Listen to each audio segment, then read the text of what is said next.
L'enquête Teams de décembre 2024 confirme une vérité brutale que le ministère de l'Éducation nationale préfère minimiser.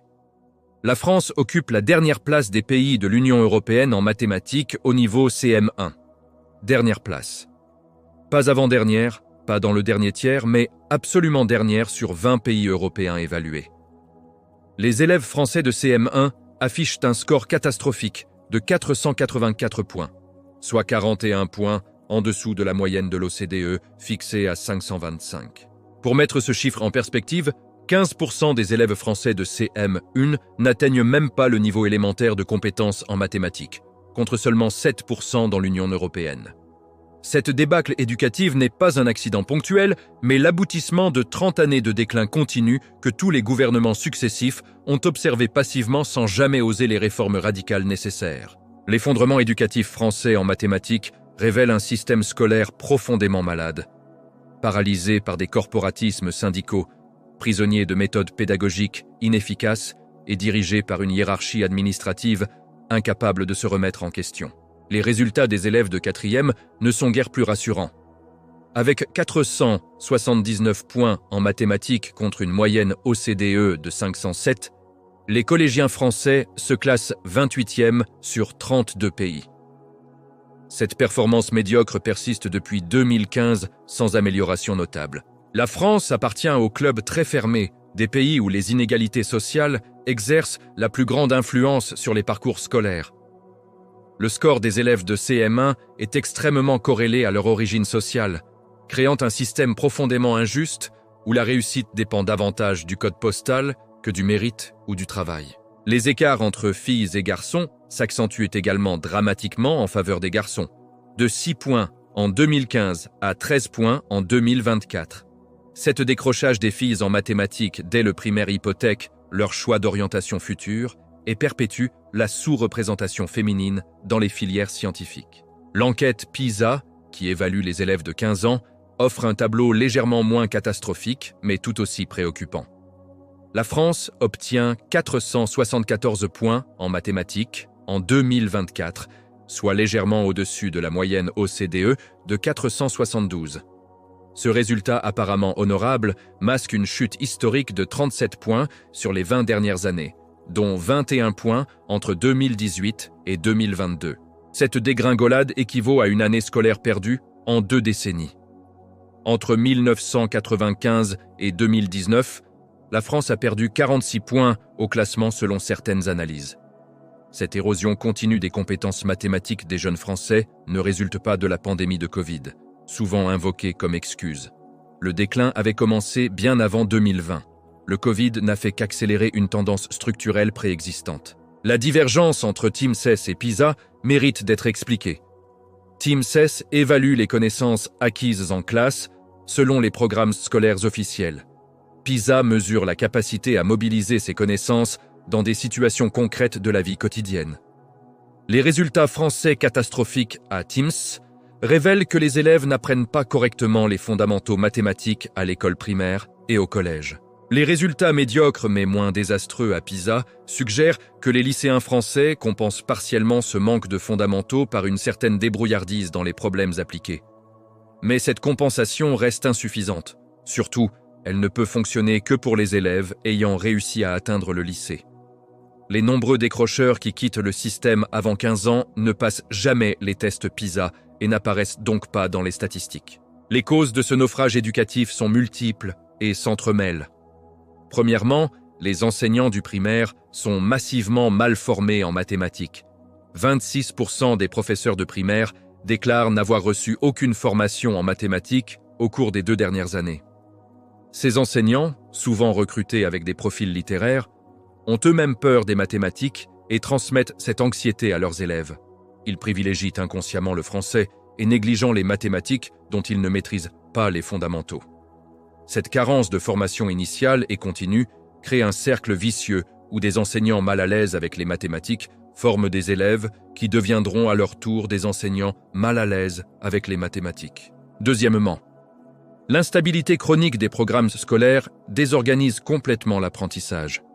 Depuis 20 ans, les programmes de mathématiques ont oscillé sans cohérence entre des approches traditionnelles, centré sur les techniques de calcul et des méthodes modernes, axées sur la résolution de problèmes. Résultat catastrophique, les élèves français échouent dans les deux domaines. Ils ne maîtrisent ni les fondamentaux, comme les fractions et les nombres décimaux, ni la capacité à mobiliser ces connaissances dans des contextes pratiques. Le ministère de l'Éducation nationale avance comme excuse pathétique que les nombres décimaux et fractions ne sont pas maîtrisés au moment de l'enquête en CM. Un quart enseigné plus tard. Cette justification ridicule révèle que la France a décalé l'enseignement de notions fondamentales vers des classes supérieures, laissant les élèves de CM dans l'ignorance de concepts mathématiques de base que leurs camarades européens maîtrisent déjà. Troisièmement, les élèves français perdent progressivement tout intérêt pour les mathématiques. L'enquête Teams révèle qu'en quatrième, ils sont les moins nombreux de l'OCDE à considérer les cours de mathématiques comme clairs et accessibles. Ce désintérêt massif n'est pas une fatalité culturelle, mais résulte directement de méthodes pédagogiques inadaptées qui rendent les mathématiques hermétiques et ennuyeuses. Quand un adolescent de quatrième ne comprend pas ce que l'enseignant explique et trouve les cours opaques, il décroche mentalement et abandonne toute ambition mathématique. Cette démotivation précoce explique pourquoi seulement 3% des élèves français de quatrième atteignent un niveau jugé très avancé en mathématiques, contre 40% en Corée du Sud. La France ne produit presque plus d'excellence mathématique, seulement une médiocrité généralisée, ponctuée de quelques brillants autodidactes qui réussissent malgré le système et non grâce à lui. Depuis 2018, un plan de formation porté par le mathématicien Cédric Villani et Charles Torossian tente de redresser la barre. Ce plan Villani-Torossian, bien qu'ambitieux sur le papier, n'a produit aucun résultat tangible 6 ans après son lancement. Les formations proposées aux enseignants restent volontaires et peu suivies. Les méthodes pédagogiques préconisées, inspirées des pays performants comme Singapour, se heurtent à la résistance passive du corps enseignant attaché à ses habitudes. Les moyens alloués restent dérisoires face à l'ampleur du problème. Surtout, aucune évaluation rigoureuse ne mesure l'impact réel de ces formations sur les pratiques en classe et les résultats des élèves. Le plan Villani-Torossian apparaît donc comme une énième gesticulation ministérielle visant à donner l'illusion de l'action sans jamais s'attaquer au blocage structurel. Les conséquences économiques de cet effondrement éducatif dépassent largement le cadre scolaire. Une étude de l'OCDE de 2010 chiffre l'impact des scores PISA sur la croissance du PIB. Le niveau scolaire des élèves est fortement corrélé au PIB par habitant. Une baisse de 8% du score PISA de la France en mathématiques depuis l'an 2000 pourrait impliquer un déclassement économique futur. Cette corrélation n'établit certes pas une causalité certaine, mais la logique économique est évidente. Les compétences mathématiques fondamentales conditionnent la capacité d'innovation technologique, l'efficacité industrielle et la productivité globale de l'économie. Un pays qui forme des générations entières d'élèves médiocres en mathématiques se condamne à devenir une économie de services à faible valeur ajoutée, incapable de rivaliser dans les secteurs technologiques avancés qui créent la vraie richesse au XXIe siècle. La France possède pourtant une tradition mathématique glorieuse.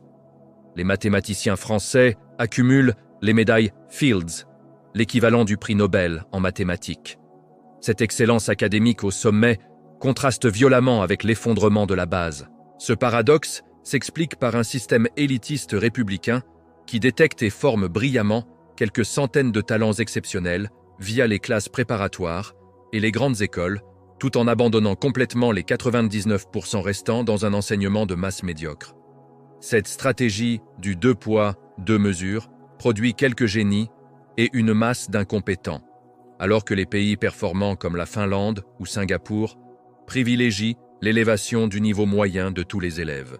Le musée Poincaré ouvert à Paris en 2023 tente pathétiquement de familiariser les Français avec les mathématiques en insistant sur leur caractère ludique. Cette initiative sympathique ne résoudra strictement rien. Le problème n'est pas que les Français ne trouvent pas les mathématiques amusantes. Le problème est qu'ils ne les apprennent pas correctement à l'école primaire et au collège. Aucun musée ludique ne compensera jamais l'incapacité d'un professeur de CM1 à enseigner correctement les fractions ou celle d'un professeur de 4e à expliquer clairement les équations du premier degré. Tant que la formation des enseignants restera aussi déficiente, tant que les méthodes pédagogiques resteront aussi inefficaces, et tant que les programmes resteront aussi instables, les résultats continueront de s'effondrer quelle que soit la multiplication des initiatives cosmétiques. La classe politique française porte une responsabilité écrasante dans ce naufrage. Chaque ministre de l'Éducation arrive avec sa réforme miracle, modifie les programmes, change les méthodes, puis part au bout de 2 ou 3 ans sans jamais évaluer sérieusement l'impact de ses décisions. Cette instabilité chronique empêche toute amélioration durable. Les syndicats enseignants bloquent systématiquement toute réforme substantielle qui menacerait leurs acquis ou remettrait en cause leurs pratiques. L'administration centrale reste prisonnière d'une idéologie égalitariste qui refuse d'admettre que certaines méthodes pédagogiques fonctionnent objectivement mieux que d'autres. Cette combinaison toxique de lâcheté politique, de corporatisme syndical et d'aveuglement idéologique condamne des millions d'élèves français à une médiocrité mathématique qui hypothéquera leur avenir professionnel et condamnera la France à un déclassement économique accéléré. La dernière place européenne en mathématiques n'est donc pas un accident, mais le symptôme d'un système éducatif structurellement défaillant que personne n'ose réformer en profondeur. Les rapports s'accumulent, les enquêtes internationales se succèdent, les constats alarmants se répètent, mais rien ne change fondamentalement.